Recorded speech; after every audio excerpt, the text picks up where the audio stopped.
বন্ধুরা, radio Veritas Asia Bangla বিভাগের সাপ্তাহিক সংবাদ পরিক্রমায় আপনাদের সাথে রয়েছি আমি টেরেজা রোজারিও। আসুন প্রথমেই এক নজরে দেখে নেব সংবাদ শিরোনাম। উদয়নে সোশ্যাল অ্যাকশন ফোরাম এবং সম্পূর্ণ নারী কল্যাণ সংগঠনের আন্তর্জাতিক নারী দিবস উদযাপন। ক্যারিটাস কেন্দ্রীয় কার্যালয়ে ট্যাগ ও সেবা অভিযান এবং ক্যারিটাস রবিবার উদযাপিত হলো। কলকাতা ডিনারি স্তরে আন্তর্জাতিক নারী দিবস উদযাপিত হলো। রাজশাহী ধর্মপ্রদেশের নবাই বটতলা ধর্মপল্লীতে উদযাপিত হলো পবিত্র শিশু মঙ্গল উৎসব। বন্ধুরা, এতক্ষণ আপনারা শুনছিলেন সংবাদ শিরোনাম।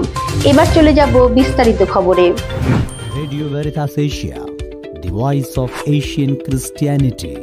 Radio Veritas Asia mobile app offers services in English and 21 Asian languages.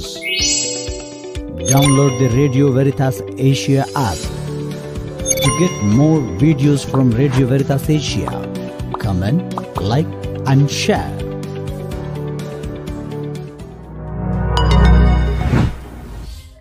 উদয়নে social action forum এবং সম্পূর্ণ নারী কল্যাণ সংগঠনের আন্তর্জাতিক নারী দিবস উদযাপন। গত 8 মার্চ 2024 দক্ষিণ 24 পরগনা জেলার বিষ্ণুপুর ব্লকের পানাকুয়া গ্রামে উদয়নী সোশ্যাল অ্যাকশন ফোরাম ও সম্পূর্ণ নারী কল্যাণ সংগঠনের পক্ষ থেকে আন্তর্জাতিক নারী দিবস উদযাপন করা হয় এক বর্ণাঢ্য অনুষ্ঠানের মাধ্যমে। বিশেষ অতিথিবর্গ ছিলেন পানাকুয়া গ্রাম পঞ্চায়েতের প্রধান শ্রী ভোলানাথ সর্দার, রাঘবপুর সেন্ট পলস হাই স্কুলের প্রধান শিক্ষিকা ডক্টর সাধনা করালি, রাষ্ট্রপতি পুরস্কার প্রাপ্ত পুলিশ অফিসার শ্রী সঞ্জিত সানি। উদয়নীর পক্ষ থেকে উপস্থিত ছিলেন সহকারী সঞ্চালক ফাদার আনবুরাজ ইমানুয়েল এসজে। এই অনুষ্ঠানে প্রায় 350 জন মহিলা উপস্থিত ছিলেন। প্রধান অতিথি ছিলেন যাদবপুর বিশ্ববিদ্যালয়ের গবেষক অন্বেষা সান্যাল। অনুষ্ঠান প্রারম্ভে সম্পূর্ণ নারী কল্যাণ সমিতির সম্পাদিকা সুজাতা চিতি, লুথা মণ্ডল এবং রিয়া মণ্ডল আন্তর্জাতিক নারী দিবস সম্পর্কে ছোট প্রতিবেদন রাখেন।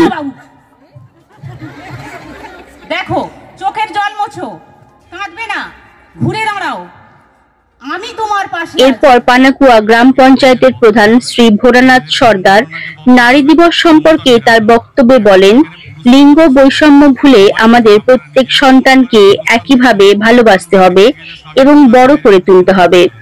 রাষ্ট্রপতি পুরস্কার প্রাপ্ত সঞ্জিত সানি মহাশয় বলেন, প্রত্যেকটি কন্যা সন্তান যেন কোনোদিন শিক্ষার আলো থেকে বঞ্চিত না হয়। এরপর নারী দিবস উপলক্ষে উপস্থিত সকল নারীদের ক্ষমতা ও অধিকারের জন্য শপথ বাক্য পাঠ করানো হয়। এই শপথ বাক্য পাঠ করেন দলের সমন্বয়কারী আধিকারিক পূজা চিতি। আদিবাসী নারীদের ক্ষমতায়নের জন্য বিভিন্ন প্রশিক্ষণের মাধ্যমে সচেতন করে চলেছেন। যেমন উল্লেখ্য, সম্পূর্ণ নারী কল্যাণ সমিতির অধীনে প্রায় 1000 মহিলা রয়েছেন। তারা 6টি ফেডারেশন গ্রুপে বিভক্ত হয়ে বিষ্ণুপুর অঞ্চলে বিভিন্ন ধরনের সচেতনমূলক কাজ করে চলেছেন উদয়নী সোশ্যাল অ্যাকশন ফোরামের সহযোগিতায়। ক্যারিটাস কেন্দ্রীয় কার্যালয়ে ট্যাগ ও সেবা অভিযান এবং ক্যারিটাস রবিবার উদযাপিত হলো। গত 10 মার্চ 2024 খ্রিস্টাব্দ মালিবাগস্থ ক্যারিটাস বাংলাদেশের কেন্দ্রীয় কার্যালয়ে স্রষ্টার আহ্বানে সাড়া দেই, দুঃখী মানুষের পাশে দাঁড়াই প্রতিপাদ্য বিষয় নিয়ে উদযাপন করা হলো ট্যাগ ও সেবা অভিযান ও ক্যারিটাস রবিবার। এই অনুষ্ঠানে ক্যারিটাস বাংলাদেশের নির্বাহী পরিচালকের সভাপতিত্বে প্রধান অতিথি হিসেবে উপস্থিত ছিলেন ঢাকার আর্চবিশপ বিজয় এন ডিক্রুজ OMI। অনুষ্ঠানে প্রাজ্ঞ আলোচক হিসেবে উপস্থিত ছিলেন 4 ধর্মের ধর্মীয় নেতাগণ। প্রধান অতিথি আর্চবিশপ বিজয় এন ডিক্রুজ OMI বলেন, দরিদ্ররা মানব মর্যাদা থেকে বঞ্চিত, তাই তাদের সেবা করার পাশাপাশি মানব মর্যাদার প্রতিষ্ঠায় ভূমিকা রাখা আমাদের দায়িত্ব। ক্যারিটাসের নির্বাহী পরিচালক শ্রী সেবাস্টিন রোজারিও বলেন, আমরা ক্যারিটাসে শুধু অন্যের অর্থ দিয়ে সেবা কাজ করি তাই নয়, ট্যাগ ও সেবা অভিযান প্রকল্পে নিজেরা আর্থিক অনুদান দিয়ে সেবা কাজে অংশগ্রহণ করি। পাশাপাশি আমাদের সাথে যারা যুক্ত, যেমন উপকারভোগী ও সুশীল সমাজের মানুষকে অনুপ্রাণিত করে অর্থ সংগ্রহের মাধ্যমে আমরা এই প্রকল্পটি পরিচালনা করে থাকি। অন্যান্য ধর্মের ধর্মীয় নেতৃবৃন্দ মূল সুরের ওপর ধর্মীয় শিক্ষার আলোকে তাৎপর্যপূর্ণ সহভাগিতা করেন। একই দিন ক্যারিটাস বাংলাদেশের সকল কর্ম এলাকায় অবস্থিত প্রতিটি অফিসে ত্যাগ ও সেবা অভিযান কর্মসূচি আনুষ্ঠানিকভাবে শুরু করা হয় এবং ক্যারিটাস রবিবার উদযাপন করা হয়। কলকাতা ডিনারি স্তরে আন্তর্জাতিক নারী দিবস উদযাপিত হলো। গত 10 মার্চ 2024 খ্রিস্টাব্দ কলকাতা ডিনারি স্তরে church of Christ the king গির্জায় আন্তর্জাতিক মহিলা দিবস উদযাপিত হলো। দিনের অনুষ্ঠান শুরু হয় পবিত্র খ্রিস্টজাগের মধ্যে দিয়ে। মিশা উৎসর্গ করেন কলকাতা মহাধর্ম প্রদেশের মহাধর্মপাল টমাস ডিসুজা, ধর্মপল্লীর পাল পুরোহিত ফাদার বাসিল মান্ডি, ফাতিমা গির্জার পাল পুরোহিত ফাদার সতীশ মাখাল প্রমুখ। উক্ত এই অনুষ্ঠানে কলকাতা ডিনারির বিভিন্ন ধর্মপল্লী থেকে প্রায় 330 জন মহিলা অংশগ্রহণ করেন। কলকাতা মহাধর্ম প্রদেশের মহাধর্মপাল টমাস ডিসুজা বলেন, মণ্ডলীর কাজে আমাদের মায়েদের আরো সক্রিয়ভাবে এগিয়ে আসতে হবে। যেভাবে তারা তাদের পরিবারকে লালন করেন, ঠিক একইভাবে মণ্ডলীকেও গড়ে তুলতে হবে। কলকাতা মহাধর্ম প্রদেশের মহিলা কমিশন এবং মহিলা কমিশনের আঞ্চলিক মুখ্য সচিব সন্ধ্যা ভিনসেন্ট বলেন, শিক্ষাই একমাত্র মহিলাদের আরো বেশি শক্তিশালী করে তুলতে পারে। রাজশাহী ধর্মপ্রদেশের নবাই বটতলা ধর্মপল্লীতে উদযাপিত হলো পবিত্র শিশু মঙ্গল উৎসব।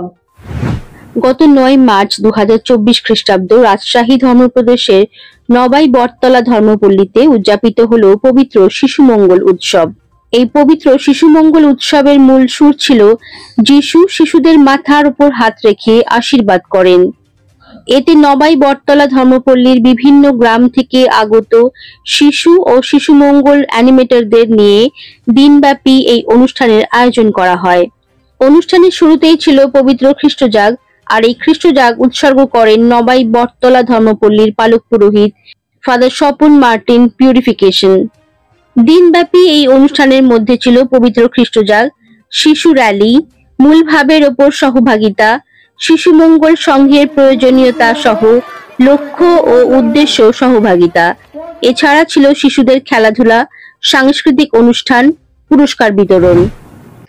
বন্ধুরা, এতক্ষণ আপনারা শুনছিলেন রেডিও ভেরিটাস এশিয়া বাংলা বিভাগে সম্প্রচারিত হয়ে যাওয়া কয়েকটি গুরুত্বপূর্ণ খবর নিয়ে সাপ্তাহিক সংবাদ পরিক্রমা। এতক্ষণ আমাদের সঙ্গে থাকার জন্য আপনাদের প্রত্যেককে অসংখ্য ধন্যবাদ জানাই। সবাই ভালো থাকবেন, সুস্থ থাকবেন।